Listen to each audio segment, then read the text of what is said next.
Hello everyone, welcome back to another episode of What'd He Say? In today's episode, instead of breaking down a song, we'll be breaking down Bruce Castor's opening statements during Trump's impeachment trial. So let's get into it and analyze. What'd he say? We changed what we were going to do on account that we thought that the House manager's presentation was well done. So this is kind of interesting because there could be a double meaning there. There could be an undercut where potentially he had thought that it was well done before hearing it. And that's why he changed it, because upon hearing it, he maybe found that he thought it wasn't well done. So that could be an undercut. And the common interpretation may be that, he changed what he was going to do because he thought it was well done upon hearing it. But you can see how there's a little ambiguity in what he says. So let's continue to read between the lines of what Bruce Castor is trying to tell us. We are generally a social people. We enjoy being around one another. Senators of the United States, they're not ordinary people. So here he says senators potentially do not enjoy being around one another. Potentially they're not social people. Something about these senators is not ordinary. These senators are not ordinary people. So you should ask yourselves, what are these senators then if not ordinary people? Are they potentially unordinary? And how so?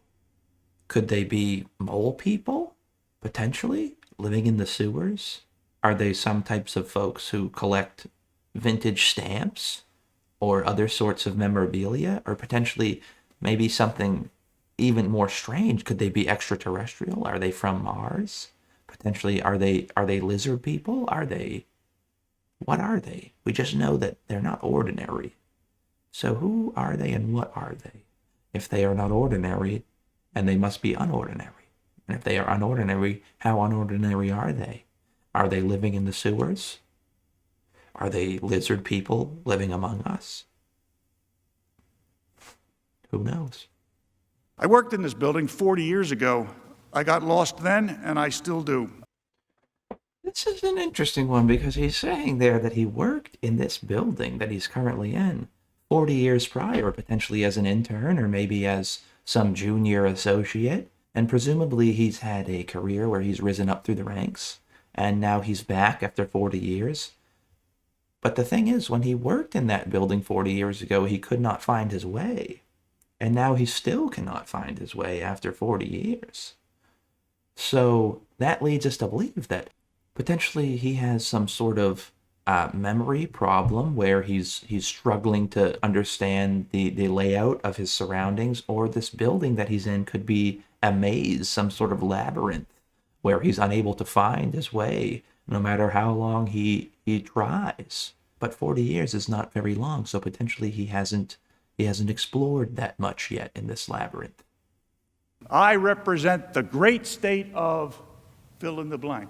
That's interesting. He's saying that he represents the great state of fill in the blank. So potentially he's calling out how people could say they support any state, and it's not really a matter of actual support. It's just a sort of an image of support. I saw a headline, Representative so-and-so seeks to walk back comments about, I forget what it was, something that bothered her. That's an interesting one. He says there that a representative was seeking to walk back comments.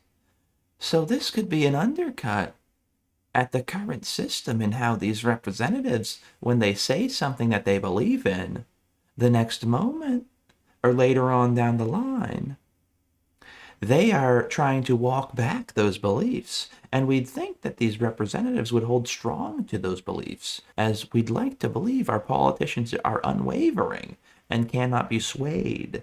But we can see here that he's showing the truth behind it, of how sometimes these politicians will say one thing one day and they will change what they say and they will walk it back. They will change it the next day. So it's hard to believe them if they are going to change what they believe in.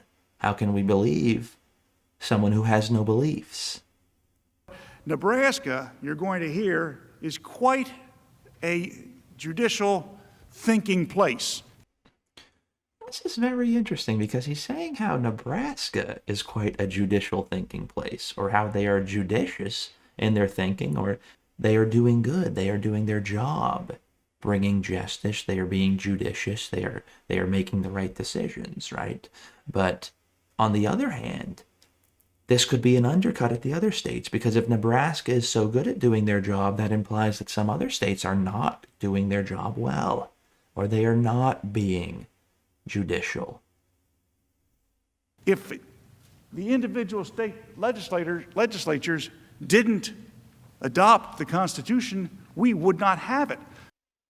Now, this is a very interesting one because he's saying if the individual state legislatures did not adopt the Constitution, we wouldn't have it.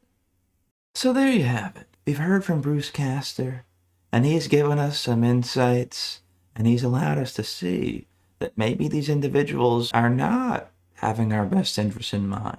Ted Cruz, for instance, is heading off to Cancun, as there are troubles in the state that he represents. They like to appear that they believe in something, when potentially they do not. These politicians do actually misrepresent their beliefs and potentially walk back statements. As Bruce Castor said, they are not ordinary people. But this is a prime example of why we should seek the truth rather than asking, "What'd he say?"